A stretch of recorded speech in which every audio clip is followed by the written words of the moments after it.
بس پہاڑی علاقے سے گزر رہی تھی۔ اچانک بجلی چمکی، بس کے قریب آئی اور واپس چلی گئی۔ بس آگے بڑھتی رہی۔ آدھے گھنٹے بعد بجلی دوبارہ آئی، بس کے پچھلے حصے کی طرف لپکی لیکن واپس چلی گئی۔ بس آگے بڑھتی رہی۔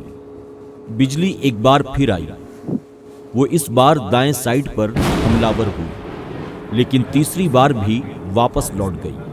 ڈرائیور سمجھدار تھا، اس نے گاڑی روک دی اور اونچی آواز میں بولا، بھائیوں، بس میں کوئی گنہگار سوار ہے، یہ بجلی اسے تلاش کر رہی ہے، ہم نے اگر اسے نہ اتارا تو ہم سب مارے جائیں گے۔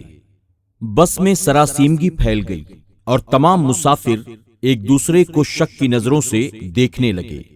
ڈرائیور نے مشورہ دیا، سامنے پہاڑ کے نیچے درخت ہے، ہم تمام ایک ایک کر کے اترتے ہیں اور درخت کے نیچے کھڑے ہو جاتے ہیں۔ ہم میں سے جو گنہگار ہوگا بجلی اس پر گر جائے گی اور باقی لوگ بچ جائیں گے۔ یہ تجویز قابل عمل تھی، تمام مسافروں نے اتفاق کیا۔ ڈرائیور سب سے پہلے اترا اور دوڑ کر درخت کے نیچے کھڑا ہو گیا۔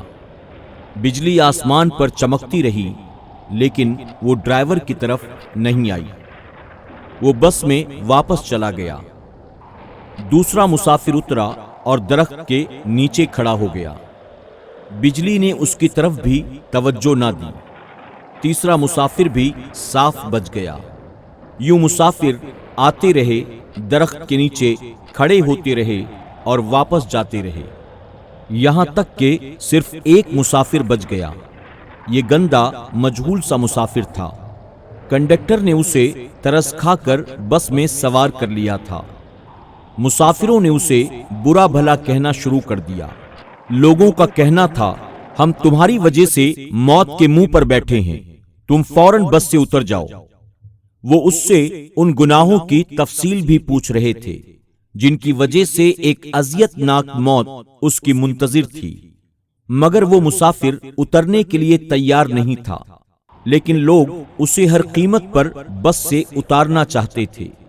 مسافروں نے پہلے اسے برا بھلا کہہ کر اترنے کا حکم دیا، پھر اسے پیار سے سمجھایا اور آخر میں اسے گھسیٹ کر اتارنے لگے۔ وہ شخص کبھی کسی سیٹ کی پشت پکڑ لیتا تھا، کبھی کسی راڈ کے ساتھ لپٹ جاتا تھا اور کبھی دروازے کو جھپا مار لیتا تھا، لیکن لوگ باز نہ آئے، انہوں نے اسے زبردستی گھسیٹ کر اتار دیا۔ ڈرائیور نے بس چلا دی۔ بس جیوں ہی گنہگار شخص سے چند میٹر آگے گئی، دھاڑ کی آواز آئی، بجلی بس پر گری اور تمام مسافر چند لمحوں میں جل کر بھسم ہو گئے۔ وہ گنہگار مسافر 2 گھنٹوں سے مسافروں کی جان بچا رہا تھا۔